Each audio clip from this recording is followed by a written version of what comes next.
Hey, everybody. Welcome to another episode of Systematic Geekology. Welcome, Systematic Geekologist. Welcome to another episode of What's New. And I personally feel like what's new is like an ever-changing, accelerating, faster and faster being that I can't keep up with. But I'm glad that I have systematic ecologists like you all and the host that will be with me this evening to help me process all those things that I'm geeking out on, to process and think through the philosophical, theological dimensions of these shows that I love so much. But also, if I'm don't like it as much or I'm disappointed in it, they can provide some pastoral care to let me know that everything's going to be okay, that everything in the world is all right when it comes to fandom, because there'll be more stuff and they're just stories, and to have fun with it and to lower your expectations. And so that is what we're going to do this evening. This episode, we're going to share what's new in our lives and what we're geeking out on, but we're going to mainly focus in on the whole season of Ahsoka and that finale. And then Loki season 2, episode 1 debuted, and we're going to talk about that first episode and where it's going and where it's headed and what's that all about. Again, another multiverse story, timelines, pruning, time slipping, all that kind of stuff, which I'm pretty excited about. So we're going to ask that you on this video, because we are recording this live through our YouTube channel, to smash that like button and to also share with friends, hit subscribe, let people know what we're up to and what we're doing.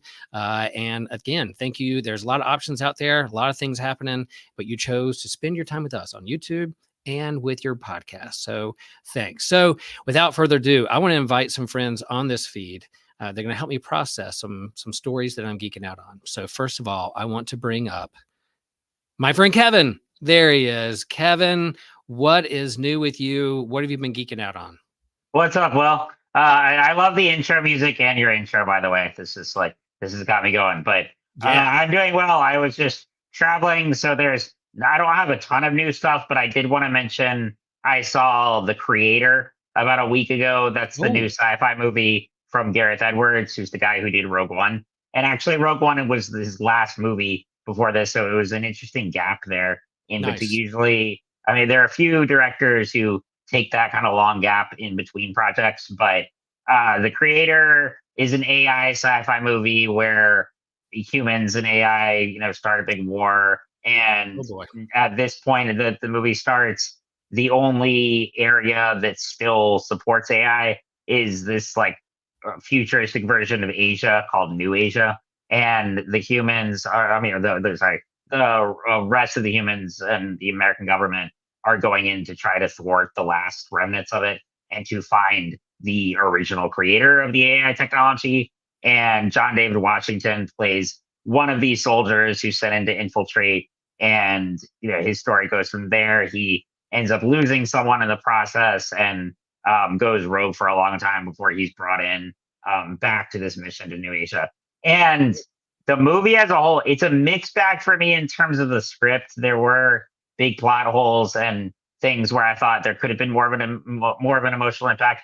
But it is one of the most visually striking movies I've seen in a while. It's amazing from that end. And what's really interesting is that it's been pointed out in videos and reviews and stuff is that it was made on an $80 million budget, which some of the biggest blockbusters these days are made for $350 million, and they don't look nearly as good. So this was very much utilizing the resources that Gareth Edwards had, and was very much an emphasis on quality. And that's, I think, why it took a while to make. But anyway, like I said, I do have some heavy criticisms of story wise, but the acting is great. The visuals are phenomenal. And I just try to support more original films like this that aren't based on any IP. So that's why I recommend people see it. And unfortunately, it isn't doing well at the box office. And, it saddens me when that happens, because it sends the wrong message to Hollywood. They're like, oh, see, we don't, need to support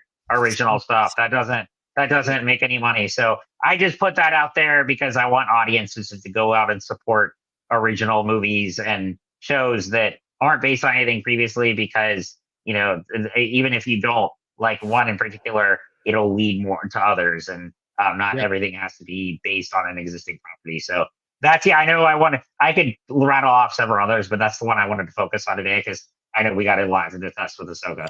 Yeah, I was gonna go see that movie, and I pulled up the trailer for my wife, and the whole AI thing and big bombs and everything that's going on in the world this weekend. Yeah, I was kind of like, maybe I want to yeah, watch something that's not as heavy. So and we that's can. fair. Yeah, yeah. But at the same time, though, it's actually pretty action adventure for the most part. That's the thing. I actually wanted it to be deeper. That's where I saw in the script. I think there were elements of that. But there are also, elements of that in like the fascism and Yeah. global politics, and like it references a lot of sci-fi movies, but it also references classic films like Apocalypse Now and Bridge on the River Kwai, and it draws influence from those. So it's really Cool. interesting. But yeah, I do get wanting to escape as well.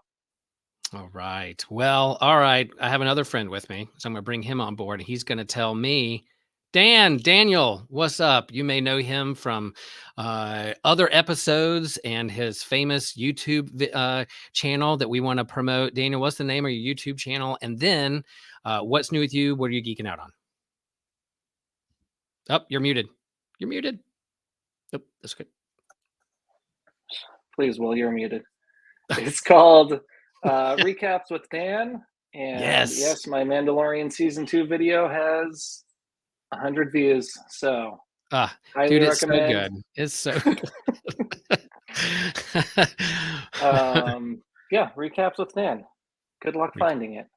Yeah. But, perfect. well, can I just say, I also saw The Creator this weekend. Mm-hmm. Okay. And I liked it a lot. Yeah. I didn't quite love it a lot, but I liked it a lot. Yeah. And I think That's I was kinda where going in. Yeah.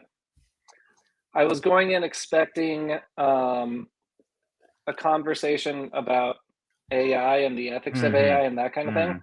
It's not actually about AI at all. It's more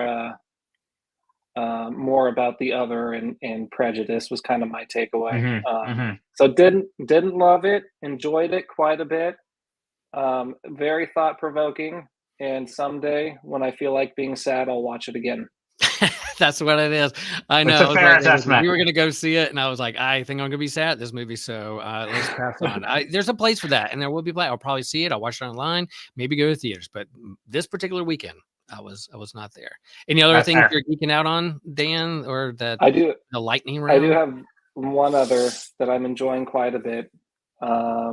Gen V, I think. Okay. It's a spinoff of The Boys.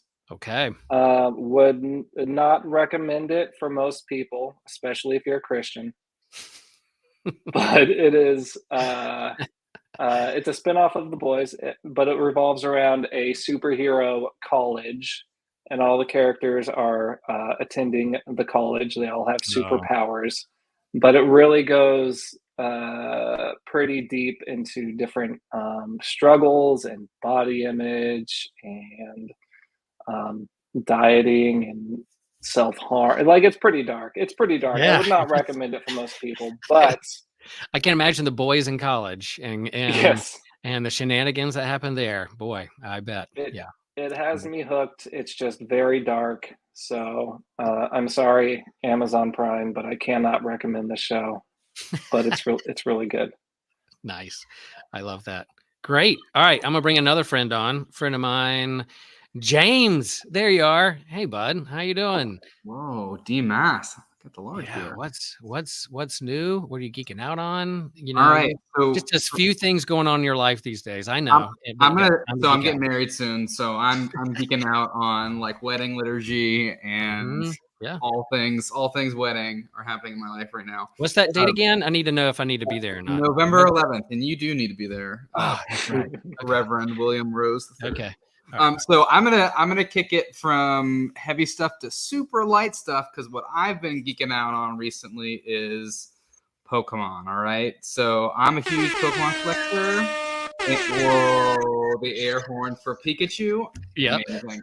So Pokemon recently did a collab with the Vincent van Gogh Museum in the Netherlands for their 50th anniversary, and they have a whole line of merchandise which is all sold out. I could sell this Pikachu plushie for probably like $2 million if I wanted to. Sweet. But, You're going a sweet honeymoon with that money. There was a special promo card, which mine remains sealed, that I was able to get my hands on from the collection. And okay. I mean, just Google like Pokemon, like Van Gogh Museum, like release day, and like it was insane. I mean, like people beat So down the good. walls of this museum, like scalpers did, to like get these cards. So I got really lucky. So I've been nerding out on all things Pokemon recently. The DLC for Scarlet and Violet called the Teal Mask just came out a few weeks ago. So an expansion of that game. Bunch of new Pokemon added back into the game, a couple totally new ones. So I've been shiny hunting and working my way through the land of Kitakami, collecting new mons. Bam.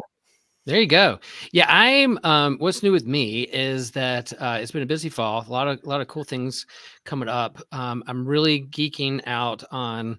I did find it's not necessarily new, but I discovered Foundation on Apple Plus, which is Isaac Asimov story that's translated into TV. Is 2 seasons. We're kind of halfway through that. We were going to go see the creator, and then I said, "Oh, I heard about this other sci-fi. This maybe not as going to make me as sad or thinking about things going on in the Middle East right now." So I'm going to pull up Foundation, and so far we're halfway through the first season, and I love it. Good sci-fi storytelling, good similar photography, classic sci-fi stuff that the godfather of sci-fi himself put this together back in the 1940s. So yeah, it holds up. And I'm going to Theology Beer Camp next week. Going to see some fellow hosts of Systematic Geekology. Trip has laid out for us an entire stage devoted to geek stuff. There's main stage and then there's geek stage, and they may compete a little bit on a few keynoters, but we have some amazing keynote talks, and then we get to process with them what they shared about our fandoms and pop culture and how that affects our theology, philosophy, and how we process life, the big questions we all wrestle with. And we hope to record all those things and put them out as episodes and share with you at some point in the near future. So keep a look out for that. There is your ad. So there is the lightning round and Star Wars stuff. So yeah, what's new? A lot of things to choose from, a lot of fandoms, a lot of shows, a lot of comics, a lot of stuff. But what rises to the top? What's at the top of that hill? Ahsoka. The other was coming up fast, Loki season 2. So that is what we're going to talk about. Really excited about my friends here, and they can help me with this because there's an inner turmoil. I'm a lifelong Star Wars fan. There is definitely a struggle of light and dark when it comes to me sitting down and processing and watching Star Wars stuff. So you guys can help me. Maybe we're in the world between worlds and you can pull me aside and show me a flashback of when I was 15 and fought. No, I didn't fight at all when I was 15. I was just a punk surfer kid. But anyway, all right. So I did a poll on Facebook on our Priest to the Geeks. If you're not on Facebook or not on that Priest to the Geeks page, a group, come be a part of it. I did a poll and I asked some questions. What were our thoughts on this show? And so here are the results. We had like 31 votes, which isn't bad for a group of people. 25% who answered this poll said best Star Wars ever. All right, not too bad. And then 22% said they like it, but they like Mando better. Okay, 20% gives it 10 out of 10 lightsabers. As a fan of lightsabers, if you give me a show that has lots of lightsaber duels, I'm pretty much going to love it. So that I voted that one. I definitely checked that box. And then I did a couple other things like suppose you're Ahsoka folding your arms and you're not impressed, or you're Ahsoka folding your arms and you're still processing it, or you're Ahsoka have your arms folded and you're looking at your friend, you don't know what to say, or you're Ahsoka with your arms folded. Oh wait, I could go on and on forever, but that was the results. I think most of the fandom around Star Wars, and I feel like I have the pulse on the fandom of Star Wars, most will say this is really good Star Wars storytelling. This was a good series. It's not without its problems or nitpicks when it comes to characters and story arcs and dialogue and pacing, but as a whole, I think people really liked it and they wanted more. And they want more. And that's the sign of a good show. Then it ends, you're like, man, I wish there was more there. Can't wait to see what happens next. And for me, if you're doing that with a TV show or a fandom, then really you're doing a job well done. So let's go around the horn. And, guys, again, we could spend till 9 o'clock tonight talking about this, but what is your initial kind of like minute and a half hot take on this show and your feelings after it was done? And then we'll get into some nuance of the characters and story plots and where it's going to go. So, all right, here we go. James, I'm going to start with you.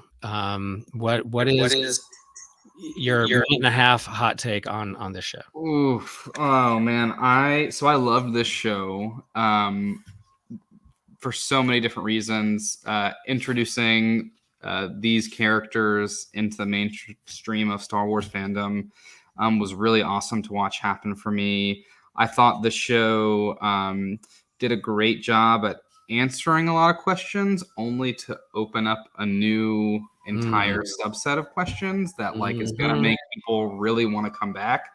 I also think it did a good job at what it said it wasn't supposed to do. So all of the press around it was, you don't need to watch Star Wars Rebels or Clone Wars before this show happens to make sense. But if you watch this show, you're probably going to want to go back and understand all of these connections. So it would be interesting to see what the numbers for streaming for Rebels and Clone Wars are on Disney Plus post this show wrapping up. Because I think people are going to want more, and more is already available. It's just more in the past. So, I mean, for me, there were some pacing issues. There were some episodes that felt super duper slow. A whole lot to do around not a whole lot of movement. But that's neither here nor there. I ended up, I think, really loving the show. We talked about last time we got together, Will, on one of these podcasts, the baptism moment that came for Ahsoka. So some super powerful Christian imagery there. Now some Holy Trinity themes with going back to the Mortis gods that I'm sure we could get lost in the weeds on, and a whole new sort of a series of questions around that. So that's my take. I loved it. Was it perfect? No. Was it great for, I think, the fandom? Yeah. 1 out of 10 lightsabers. What do you give it? Ooh, 1 to 10. 1 to 10. Ooh, I'm gonna go 8.5 lightsabers. So you have you have 8 long lightsabers and then a dagger lightsaber right beside. Yeah, it's okay. One of them's shorter. They're not the same length. Okay. So, nice. Okay. Yeah, there you go. Deal. I'm getting away with it. Daniel, all right, your minute 30-second plus hot take oversight of this show and where you're sit with it. Go for it. Okay. This is everything that I've wanted out of a Star Wars sequel to the original trilogy. Pacing was a problem, and I wish they had taken the budget they used on 8 episodes and made a 2-hour movie out of it. Yeah. I think that would have worked better, and that's okay. But I loved the villains. I loved the characters. I couldn't decide between whether it was better than The Mandalorian or not. But I think they're very different shows. The Mandalorian, you almost go a whole season without seeing any lightsabers at all. In Star Wars, you want Jedis, you want to see Jedis, but The Mandalorian introduced a whole new world of Star Wars that worked really well, that didn't rely on Jedis.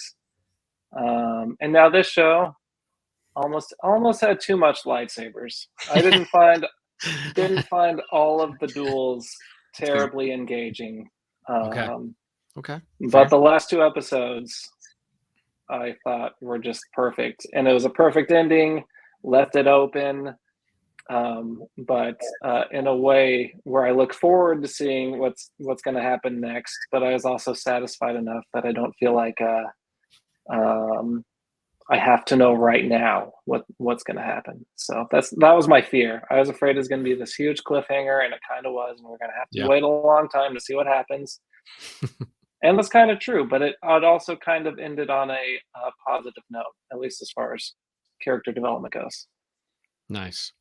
Yeah, and I can't wait for recaps with Dan. And every time Ahsoka crosses her arms, you have something you're going to say, or a huff, or just a sigh, or something's going to happen there. Probably Yeah, that.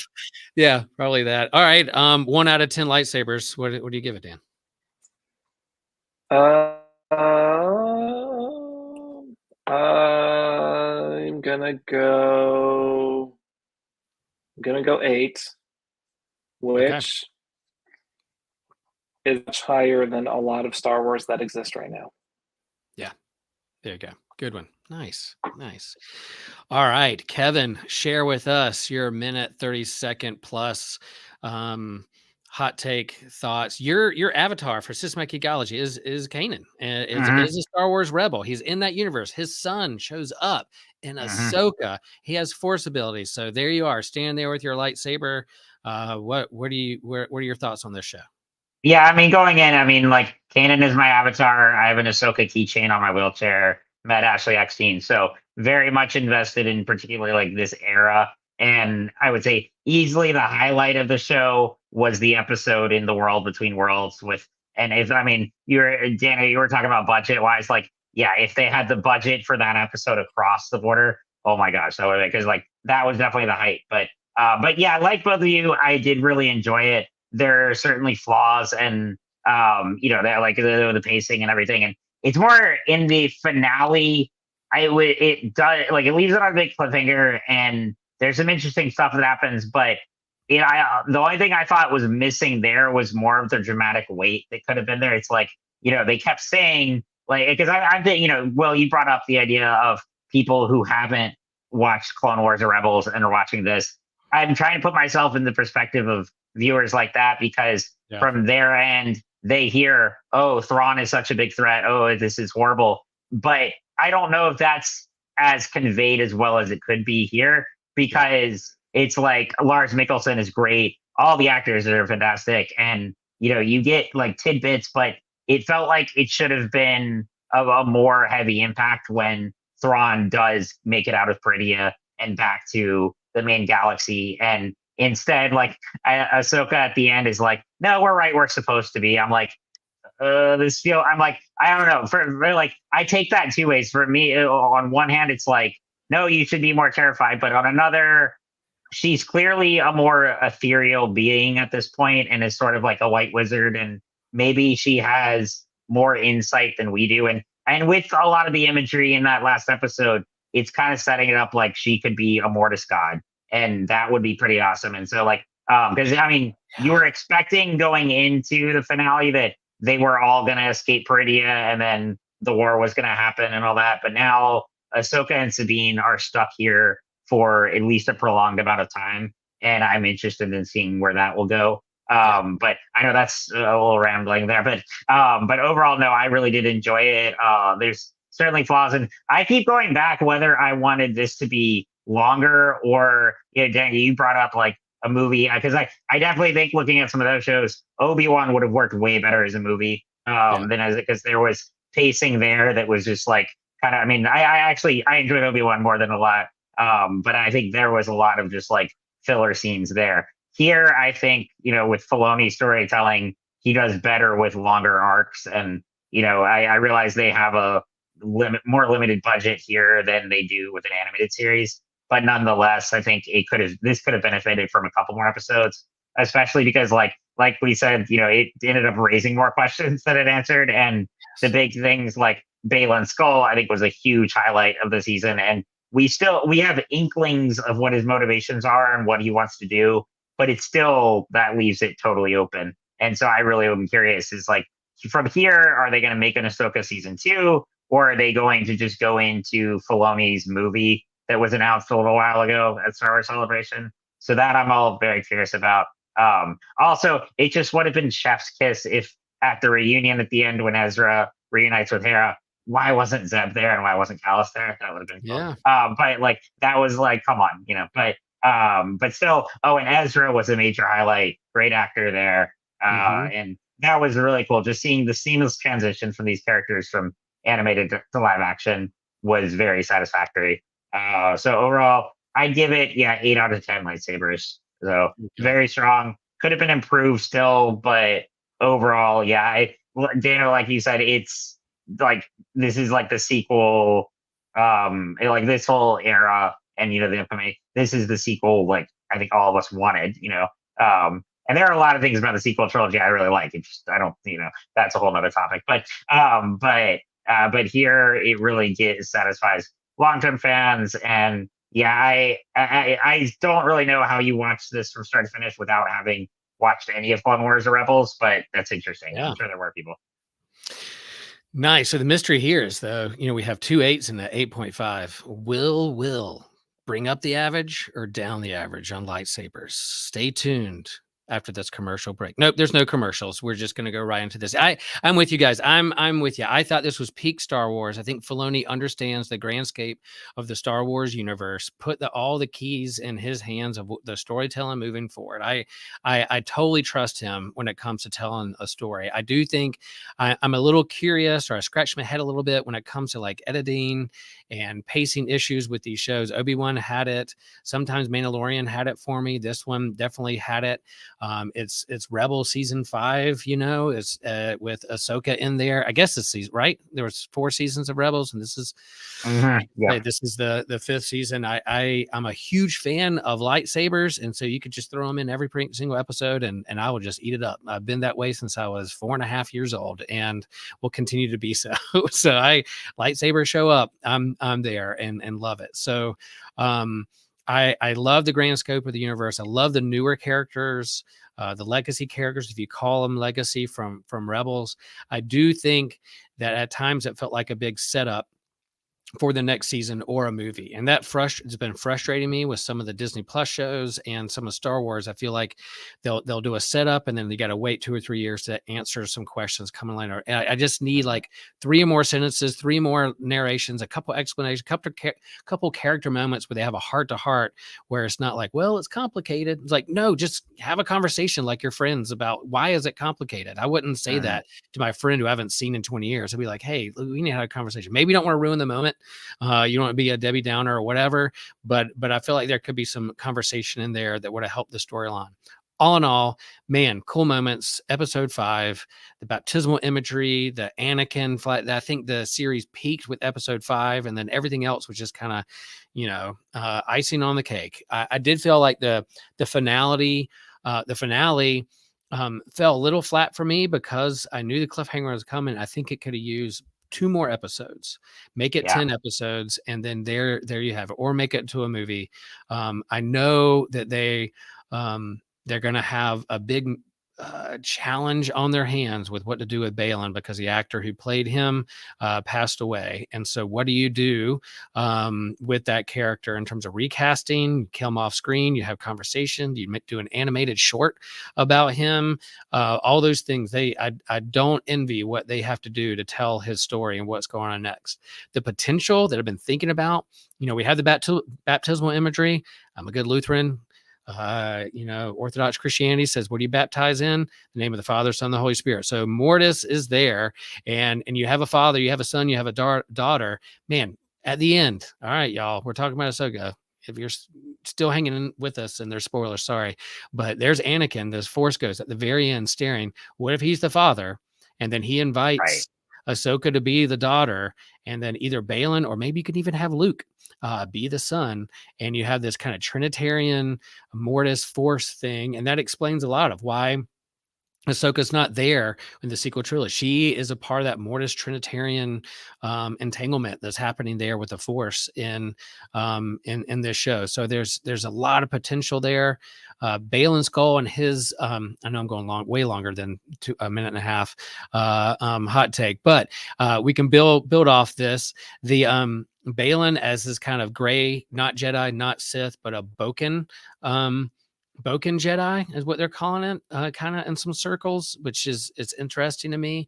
I want to go more into that. We're in this kind of the zeitgeist of the day is deconstruction, reconstruction, spiritual but not religious, the problems, and rightfully so, about the system of organized religion. What does that mean for Jedi as well? All that's there in the show, has potential, but I feel like a lot of that stuff we had to fill in the gaps. So I'm going to give this show, because of the many lightsabers that it had going on, I'm giving it an 8.25. So I have 8 full-size lightsabers, and then I have that little carving knife on the Family Guy parody lightsaber where he cuts the turkey with the small lightsaber. So that's what I'm giving it. I think if you fill in the gaps a little bit more, it would go up to a 9 and 10, because I think the show had some really cool moments. I just wished it flowed a little tighter for me. All right, fellas. So with this show, what are some hanging themes out there? We'll chime in. Got a few extra minutes. Some themes out there that really impressed you, that you were really excited about, geeked out on, or wish they filled in a little bit more. Daniel, what about you? What is about the show is going to stand out at the end of the day? What's going to be memorable for you, or disappointing? Oh, sure. Well, I think the relationship between Ahsoka and Sabine throughout the show, I found interesting. Lots of tension at the beginning, kind of fought a lot. And then Ahsoka goes through her moment, and they're reunited, and just the kind of grace and compassion she shows Sabine there once they're reunited, which I think is what helped Sabine kind of unlock her connection to the, because you watch her. I don't know. This is being a little bit nitpicky. Oh, there's another one. Hey, what's up? Hey. Yes, family happens, y'all. When we're doing podcasts and live, family happens. I know. Star Wars is family. Star Wars is about family, and there we are. I swear they're waiting for me to hit record so that they can walk in and interrupt. I love but it. I think it was Ahsoka's kind of forgiveness and compassion that helped Sabine kind of unlock her connection to the Force, even though, and I'm surprised I haven't heard more people complain and call Sabine a Mary Sue, the way that she was all of a sudden able to help help me out. What's his name? Shoot. Ezra. Well, Ezra, yeah. Thank you. Yeah. Yep. Jump, make that huge jump. All of a sudden, she's like, "Boom, got it." But you know what? It's an emotional story. This is about the characters and their emotional journey, and that is how the storytellers chose to develop the characters, and I'm okay with that. But that was my favorite thing. I will say, most of Star Wars focuses on the Padawan in the story, with kind of a mentor in the background. This show seemed to be primarily about the mentor. And I almost wonder if it would have worked better if it focused on Sabine more than the Ahsoka character. But honestly, it has its flaws, but I had so much fun. I don't even care about the flaws because I enjoyed it so much. That's a good posture. Good posture with this geekdom. Yeah, I'm with you. I think their relationship, at the beginning it was a little slow and they made you wonder, but I think there was a good payoff there at the end, and her growing in the Force and not being able to use it, and we have this droid who's like, yeah, you suck with the Force pretty much. But then eventually at the end, it taps into it. And I think you're right. That family, that connection, the love and grace and compassion with that eventually led to that. I had a little problem with her being stabbed and then like surviving, and 2 days later being up and going. I'm like, what's going on? Qui-Gon's over in the corner going, come on, y'all. But I do think that her character growth, she was fantastic and a big part of that. I loved her. So that's good stuff. I love that. Dane. Can I just say the beginning of at the beginning of the show, when Sabine was stabbed and then was okay a few days later, was especially annoying in the finale when when Ahsoka killed the witch, and it seemed like a couple slashes across the belly and then she was dead. That was okay. I did have a blast, but that was really annoying. Yeah, if you're gonna have zombie troopers, man, you can decapitate her right in front of everybody. Like that's not too Why graphic for a not? Star Wars family. Why not? Let's just make her she's dead, really dead. That's what's going on.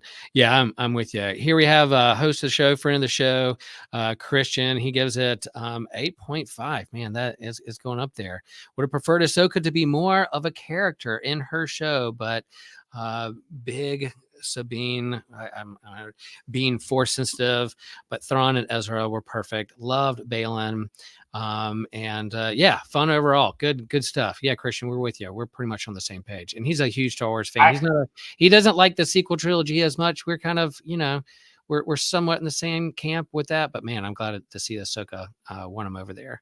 Cool. I want to come back on that comment on Christian's. Like, I agree that I actually don't think Sabine should have been force sensitive because it was just like I like her as Ahsoka's apprentice, and I really enjoyed that relationship. But it felt cheap just to have that moment that you were all expecting of, like, she's being choked by a zombie stormtrooper, and then she discovers she's force sensitive after this whole time of accepting that she's not. Because it just, to me, that would have been so much more interesting to have a character who can still be, like, I guess, aligned with the Force and train under a Jedi, but doesn't have to be Force sensitive to wield a lightsaber and to contribute. Yeah. It was the same mistake that the sequel trilogy made with. I love that they initially had Rey as just a nobody and not connected to any legacy families, and then they immediately backtracked on that in Rise of Skywalker.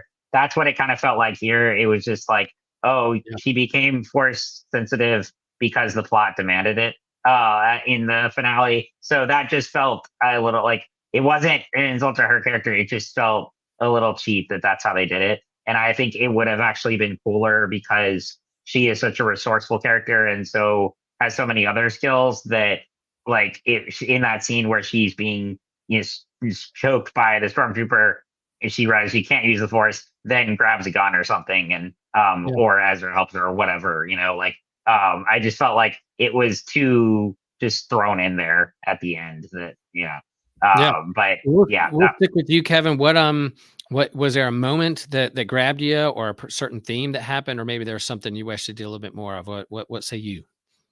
I mean, I really loved episode 5, and I mean everything about the world between worlds, because that was really because before that, Ahsoka only learns in Rebels season 2 that Anakin became Vader, and we never really got to see her wrestle with that revelation, because then she was, technically dead for a little while, and then Ezra saves her from the world between worlds. But we never got to see her wrestle with that reality, and I really loved what that episode did. And I liked it because she saw, I think she had this fear that, oh no, she's going to turn into the same thing because her master ended up becoming the darkest Sith Lord in the galaxy. And then she realizes in that episode that despite Anakin's fall, he was still Anakin when she knew him, and she can still chart her own path and her own destiny. And so that's what and it connects so well to the Mortis saga and all of that. So that's why I really liked. I was most drawn to, like, her journey into Balin's, because Balin has a similar thing. Yeah. Again, I wanted to see more of that. And I'll answer quickly, like, this is totally just my opinion of what they could do with because rest in peace, Ray Stevenson. I think he was phenomenal, and he's done some great roles. He's one of those actors who, he was never a household name, but he's done some great roles in his career, and I was really sad when he passed. But I think it's one of those roles. I think I mean, I don't, not that I can speak for him, but I feel like he would be okay with recasting, because it was an unfortunate untimely death, and they've built up this character a lot, and I just think it would be cheap just to kill him off, because he's one of the more really interesting characters of, he doesn't like the Jedi or the Sith, and he's trying to get to the origins of the Force itself, and I think that's too interesting a narrative. And I've seen on social media people have suggested Liev Schreiber would be a great a recast there, and I think that would be great. So I don't think it would be insulting to his memory to recast, because I think he did a great job creating that character, and I think it's built up too well to where I would want it continued. Yeah, I think I was thinking about this today. Like they've done so much with like the computer generated CGI with Leia and Luke and Han and oh man, I can't believe I'm forgetting. I'm a Star Wars fan. The original Admiral from the first movie that they did in Rogue One. Like what's his face? Oh, well, it's Tarkin. Tarkin. Yeah, I kept wanting to say Thrawn, but it's Tarkin. The original Thrawn Tarkin. Like what they've done with like CGI in the face and de-aging, like they could maybe his family, maybe Ray Stevenson's family be like, yeah, you can use his image and do some AI and do some CGI stuff with him, and he can come and be in this kind of other world force, world between worlds, and have a conversation with his Padawan and talk about what he discovered, and a good 5-minute conversation of him sitting on a log explaining the force would be all I need. That would be cool. So yeah, that's pretty cool. So we'll see what they do with that. And I do think again, this gray force, not force, or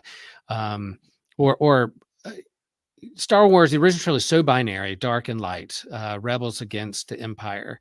And then they've tried to play around with maybe the true balance of the Force is a way to handle the dark and light side together at the same time. And I think Mortis does that. Dawn of the Jedi, that we just had a conversation with, does that. And then in that episode 5, you have Anakin, who's there flashing Sith eyes and doing like batting his eyelashes with a blue lightsaber in the next moment. And so maybe he can control both. He has a balance of dark and light within him, and he can teach Ahsoka to do that and a way to handle that. It doesn't have to be so binary. That there can be a balance within oneself and in the universe. And they may play around with that in Dawn of the Jedi as well, because they did that in the novel and they did it in the comics that we just had a conversation about. So I'm curious what that would look like. All right. James, I know we got to get Loki here in a minute. I could talk Ahsoka all day. What is it? What's a theme? What is something that stuck out for you that you can remember and hold on to? Yeah, the whole mystical side of the Force that hasn't been fully explored, particularly the magics of the Night Sisters. Just a different sort of path and way into tapping in or communing with the Force. That's what most intrigues me. Yeah. So the whole time, maybe not the whole time, the last 2 episodes, I was getting some very very serious wonderings about whether the characters from the Star Wars Jedi Fallen Order and Survivor were going to intersect somehow, because Merrin from that series is supposedly the last of the Night Sisters of Dathomir, and that final shot of Thrawn pulling up on Dathomir, that's the first place he goes. That was the first time I think we'd seen Dathomir live action, even just from a distance. And a bunch of fans on the internet took close-ups of the hieroglyphics on Peridia, and they match up with the Zepho hieroglyphics that they found on Dathomir and in some other places in the galaxy. So it has left me wondering what if any of an intersection it's going to be with that crew. They're currently like lost in a pocket galaxy right now. So they have some intergalactic sort of vibes going on as well. And so I just wonder about that mystical connection with the Force that Dathomir has, and about that set of characters, if there's going to be any intersection. The third game has sort of been confirmed by Cameron Monaghan, the main actor who does Cal Kestis. He said that they're in development. So, I don't think that a Filoni movie is what comes next. I think there needs to be some more setup that's done. And I'm just interested to see how all of these different projects, because I originally thought the games were sort of on their own wavelength, but with this series, I'm increasingly sort of wondering if they're going to get thrown in connected somehow. So that's my wondering. Yeah, wondering what comes next. How they're going to tell more of this story. Obviously, more story to be told. They left you out there. What is it going to be? Is it going to be video games? It's going to be another season. It's going to be a movie. I think the writer's strike plays a big role in that. What they do with actors who have passed away and what's going on next and how they sign. They're throwing these curveballs all the time, and that's why I wish in these series they would tell more, because it's like you have a limited amount of time, a little amount of money. Tell all that you can do everything you can do. Let's not wait another 2 or 3 or 4 years. Pack it in there, but that's me just wanting more Star Wars, and that's kind of where my fandom is. But yeah, overall, fantastic show. A lot to digest there. I definitely will go back and rewatch. Not every Star Wars TV streaming series I go back and rewatch a couple episodes, couple scenes, but I do think I'll go back and rewatch this all the way through and see what happens next and leave me there. So good stuff. All right, well, a little bit more time. So there it is. There's some lightsabers. Let's talk next. All right, let's see. We're going to do, all right, Loki Season 2, Episode 1. This is the only MCU streaming TV show that gets a second season or has a second season. They've rolled out a lot of seasons of expanding MCU through the streaming services and try to play around with a lot of things. Here we go. There's other properties and characters who are rumored to have more seasons. There's Miss Marvel's going to get a whole movie here in about a month to build on her story. But Loki Season 2, Episode 1. Man, I'm just going to not bury the lead. I love this first episode. I loved Loki Season 1. I thought it was fresh. I thought it was different. I loved what they did with the character, bringing him out of, he's not the one who's all the way through 10 movies. They pluck Loki out of the original Avengers movie. And so this guy has some character arc and growth to go. And so we're going to watch him go through that and the whole timeline, multiverse, variants, the TVA. Season 1, I just enjoyed so much and couldn't wait to see what happens in Season 2. And here in Episode 1, they pick up exactly where they left off. There's no time gap. Playing around with time. There's no time gap. We're not seeing him 10 years, 20 years later, whatever. They just pick right up to where it's going. And I was really excited about that. Kevin, I know, hasn't seen this, but he doesn't care about spoilers. And so, Dan, initial thought of Loki, Season 2, Episode 1. How did it hit for you? All right. It was fine. It was I enjoyed it. Yeah. Didn't hit hard. Really enjoyed the introduction of Short Round's character. What's the actor's name? Yeah, I'm so bad. Nobody knows. I'm so bad. I'm so bad with that. Someone can chime in the comments. We can get. Yeah, I know him by his characters that he played in other movies, but his, I'm not sure. I'm bad with names. But he was great in the whole. Kiwi Kwan. Kiwi Kwan. Kiwi Kwan. You're looking for the actor's name. Cool. Yeah. Yes. He was great in the whole sequence of him talking to Owen Wilson's character in Mobius. the present. Mm-hmm. Yep. Wow. See, I'm glad you said that. I almost embarrassed myself and said Morbius, and that is not the same. That's a matchup we're all waiting for. Wow. And then talking to Loki in the past, and he's developing this new thing, and then realizing in the present, like, oh yeah, I do have that actually. That was a lot of fun. The MCU, they need to figure something out. Yeah, because I am usually very, even if it's not like a 9 out of 10. I'm like, I enjoyed that. I enjoyed Shang-Chi. I even enjoyed Doctor Strange too.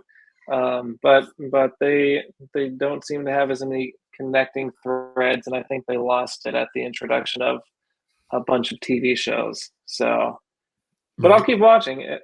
Not for the same reasons that I'll keep watching Star Wars, but they're fun to watch. They're just fun. I enjoy them. Yeah, Not at all. I'm with you. I think we're on the same page with that. I think there was such a buildup with 10 years of movies, and they're headed somewhere. And with Thanos, and they're all connected, just the same way I read the comics, and there's shared universe that are connected with each other when leading up to a big event.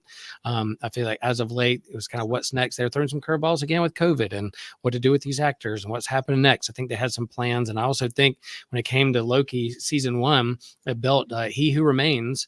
Kang was built for Ant-Man. That was what they're going to build on next. But I think there's some problems with that actor these days, and so not sure if he's canceled or not or what's going on.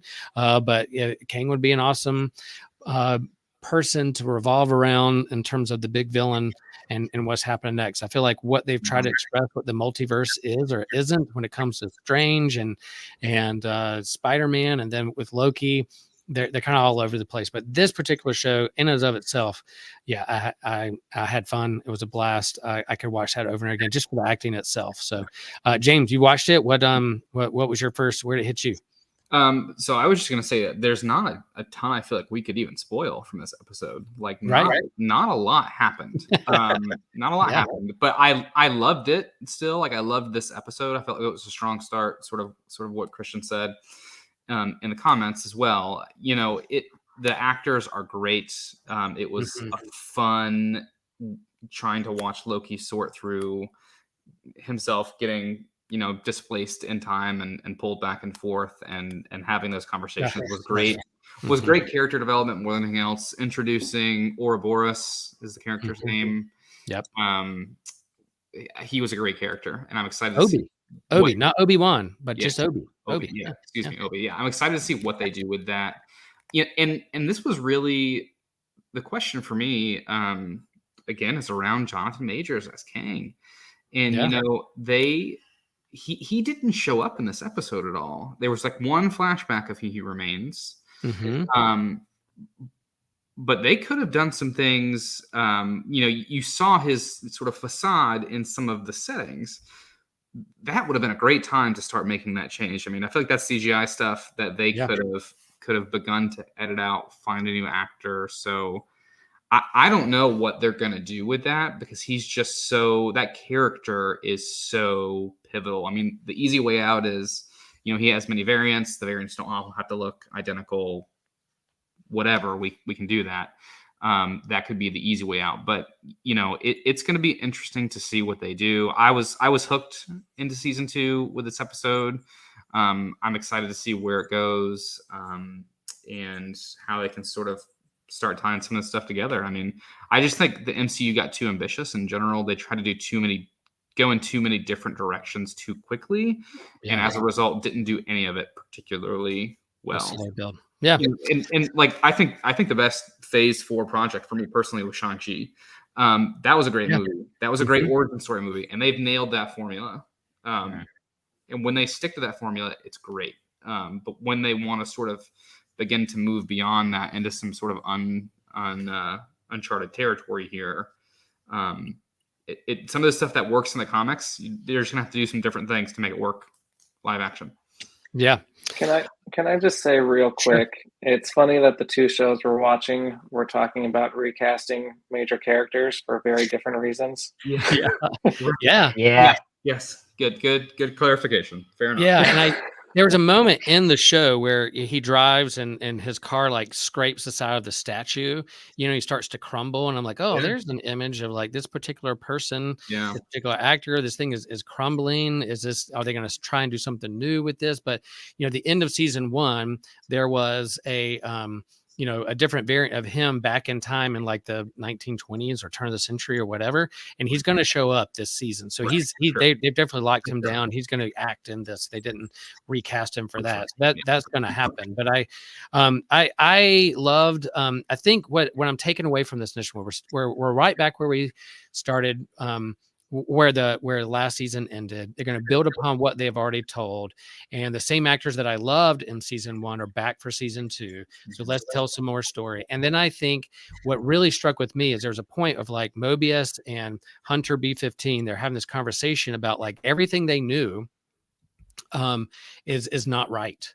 And so they're like, we need to tell everybody. We need to tell everybody. And Mobius, Owen Wilson is like, yeah, what do you do when you tell everybody everything they're doing is wrong and their gods are dead? What do you think is going to happen? And so that is a question, that our society is asking too, whether you're constructing, deconstructing, reconstructing, this whole like this questioning, what am I doing? Is it right? Is it wrong? And what happens when my gods die? And what do I go next? So these big existential questions are there. And then I find it super ironic that Loki, the god of mischief and lies, is the only one who's telling the truth and trying to reveal the truth to all his friends in this particular show. So that character element of the god of mischief and lies, really trying his darndest to express truth to his friends and see what happens next in this timeline branching. So for me, that is super interesting. It's the hook that's going to keep me coming back to the show. And man, when it's all said and done, it's only 6 episodes. And so when it's said and done, we'll flip back around what's new and we'll have the same conversation about how the finale went and what's next. And there is an end credit scene. Ahsoka had no end credit scenes, y'all. But Loki has a mid credit scene that was pretty rad about 1982 McDonald's and I can't believe I'm Brockton, Oklahoma, right? No, Brocksville. What was the town? Oh man, Ryan Doze is going to kill me. But it's a town that has big kind of Thor legendary comic book lore, because Asgard came down to this particular town in Oklahoma for a while and settled on Earth on Midgard. And so the fact that she landed there in this town in Oklahoma, all the comic book geeks were like, yeah, I know that whole meme of pointing to the screen, and going, I know that one is all the comic book nerds were doing that. So, yep. Broxton, there you go. There he is. Christian coming through in the comments. All right, y'all, we have to wrap this one up. I thank my friends here. Thank you for helping me process these things I love and going deeper in the midst of all this. We invite our listeners and fans and those who, maybe they just listen because they're doing dishes. They need something to listen to. Chime in on the comments, share with your friends, smash that like button. Also, connect with us. We have a Patreon, all the social medias. Come connect with us. We love to hang with you. And so yeah, as always, I want you to remember that the Force is with you always. So share the faith, share the geek, y'all. We love you. Peace.